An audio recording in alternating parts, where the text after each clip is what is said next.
Because I thought I smelled something last night. See, I asked you that. Okay, so this is my RV life. This is the second time that I've had this repaired. I'm going to show you exactly what happened. Like, my RV just burnt down almost again.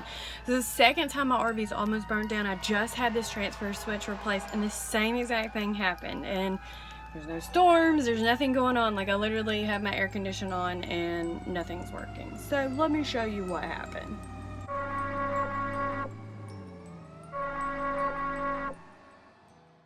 I'm Blogging Brandy and welcome to RVersity, a university for RVers.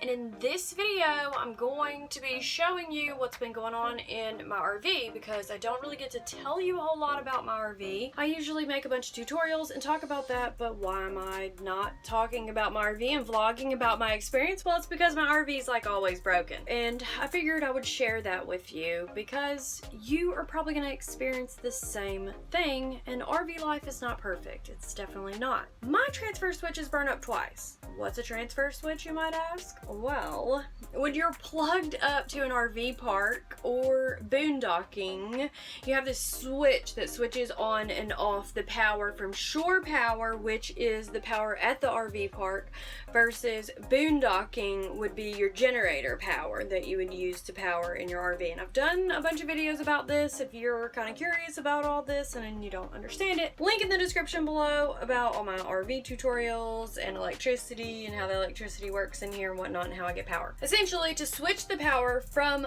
shore power to my generator power, I would need this switch to work, but the problem is that the switch doesn't work. Well, it did, but it doesn't now, and I don't know why it's not working. So the first time it fried, I called Winnebago and I said, Winnebago, why is this switch frying, or what happened, or whatnot? And they said, well, how about we'll just send you another switch? and we'll fix it. So we did that. Well, the switch burned up again. And it's been maybe, I've used the RV twice. But what happens is whenever I run like the AC on high connected to shore power, or actually, I don't know, it may happen on the generator as well. I'm not sure. So I don't know whether it's just the shore power or if it happens on the generator as well. But when I'm plugged up to my shore power, meaning plugged up at the RV park, my transfer switch is frying. Okay, so this is my transfer switch. This is the other one that burned up, but see, this says shore power versus this says generator power. And as you can see, the shore power is completely fried. So I had this replaced and I put in another transfer switch.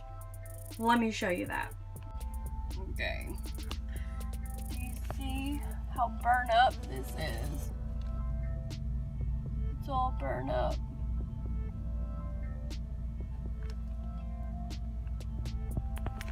So you can see both of my transfer switches are fried. Now, I'm still trying to figure out what's going on. I have no idea. I've hit up another RV place and hoping that they'll come out. They're kind of busy, so it's like Wednesday. Hopefully they'll come out like Thursday, Friday, I don't know, a couple days. Working throughout the week trying to call Winnebago and get them to help, but let's just be real. 5 o'clock comes around, those people are out the door.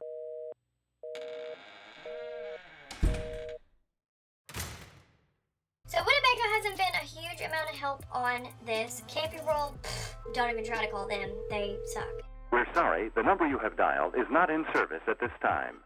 I'm so frustrated. It's effing hot up in here. Why? Because I don't have AC. Why do I not have AC? Because I don't have power. Why do I not have power? I don't know, Winnebago. Why do I not have power? So I'm going to show you like what I've hooked up to kind of get by because we already paid for this RV park and I can't get my money back. I don't really know what I'm supposed to do. I'm just like a sitting duck.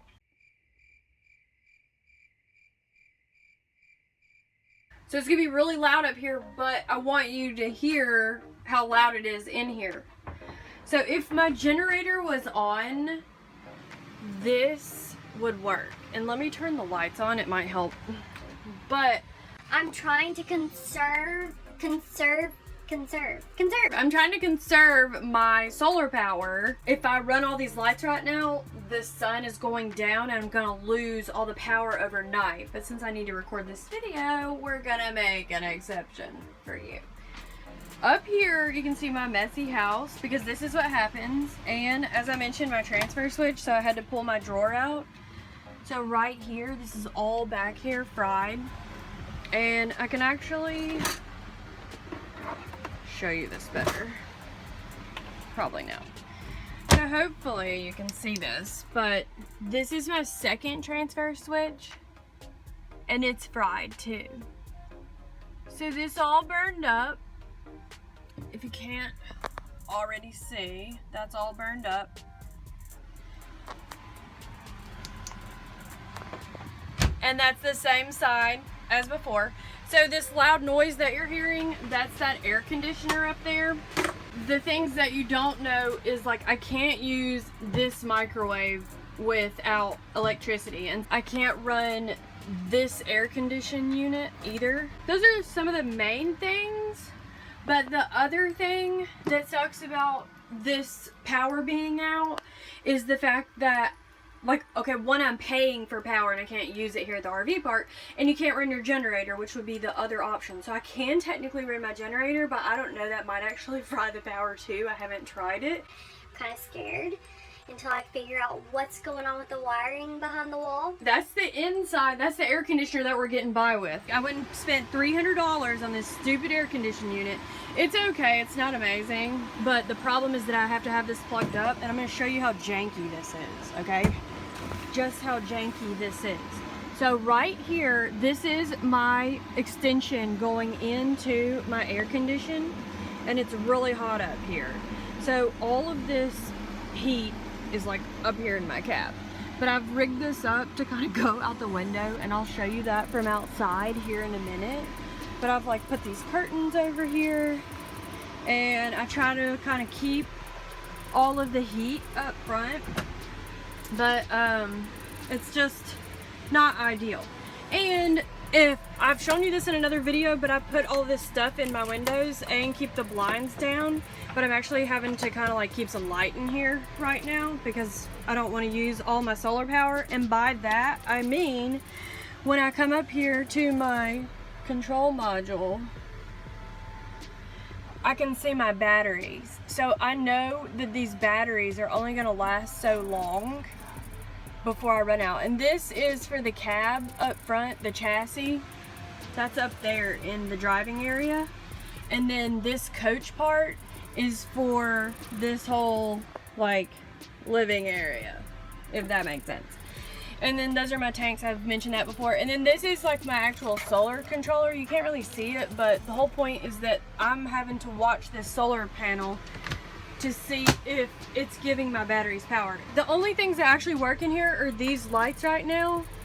I could watch the TV, but that takes some power.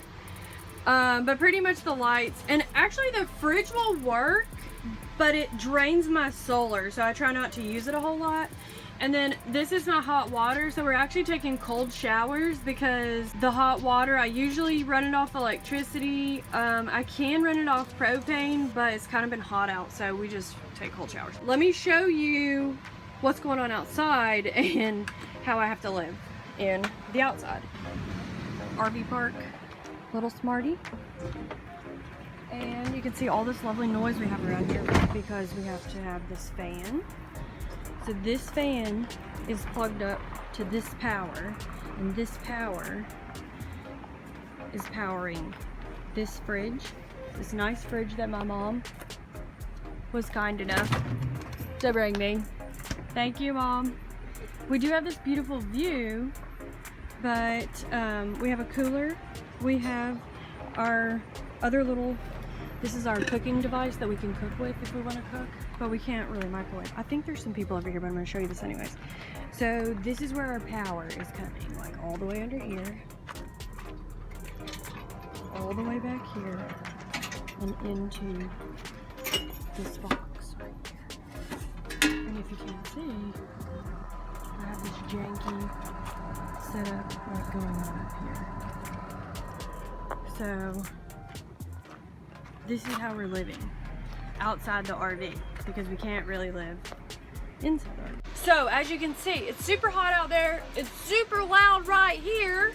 And that's one of the reasons, one, why I don't get to be full-time, but also that's my transfer switch. So I wish I could be more full-time, but this kind of crap happens to me all the time. I'm not really sure why. I think it's just my luck. But if you want to follow me and my vlogs and my journey, I'm Vlog and Brandy. This is RVersity. I'm gonna update you on like what goes on with this. As of right now, my goal is to either get rid of this thing, sell it. I don't know. This is a Winnebago ERA, by the way. A Winnebago ERA. This is a 2018. We have a lot of problems in this unit. Before I forget, If you haven't subscribed, make sure to subscribe so that you can follow me on my journey. So hit that little button down there. Hit that bell below.